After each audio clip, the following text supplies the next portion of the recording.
Hello, I'm Deacon Matthew Hawkins of the Holy Spirit Parish of Lawrence County. And we're continuing our reflection on the Lord's Prayer by Father Dennis Billy, who has written extensively on Catholic spirituality and teaches at St. Mary's Seminary and University in Baltimore. To a certain extent, Jesus resolves the tension between the now and the still to come by saying that his Father is who art in heaven.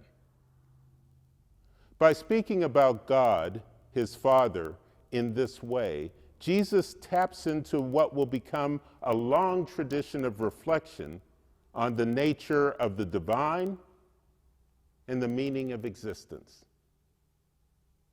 When Moses, for example, encounters God in the burning bush, he asks his name, and he is told quite simply, "I am who I am." God is, in other words, who God is. Now, this enigmatic response lends itself to a number of complementary interpretations. Some say it means that God's name is so holy that it should not be uttered by human lips. And others conclude that God's name cannot be confined to the limitations of human language. Still others see a certain hesitation on God's part to reveal the mystery of his name to those beneath him.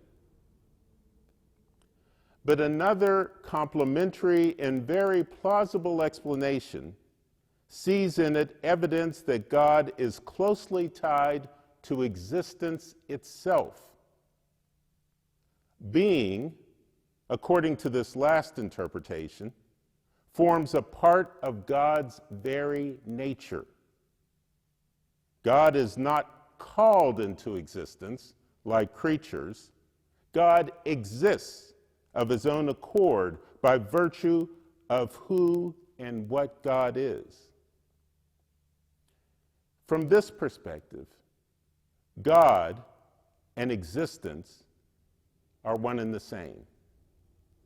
Creatures merely participate in existence. God simply is. Now, some important insights flow from this affirmation.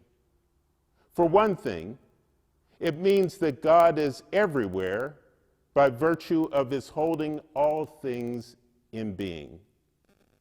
Hence, the answer to the old catechism question about God's whereabouts is that God is everywhere. He is everywhere because he brings all things into existence from one moment to the next.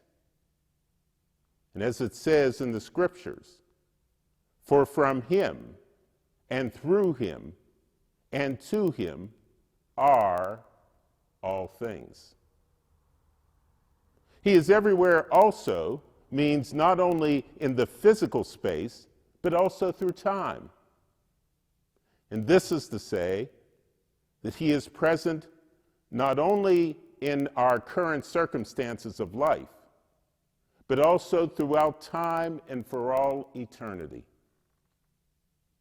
Time and place are creations of God that, like us, only share or participate in his being. The Christian God is Lord of both history and of eternity. May God bless you.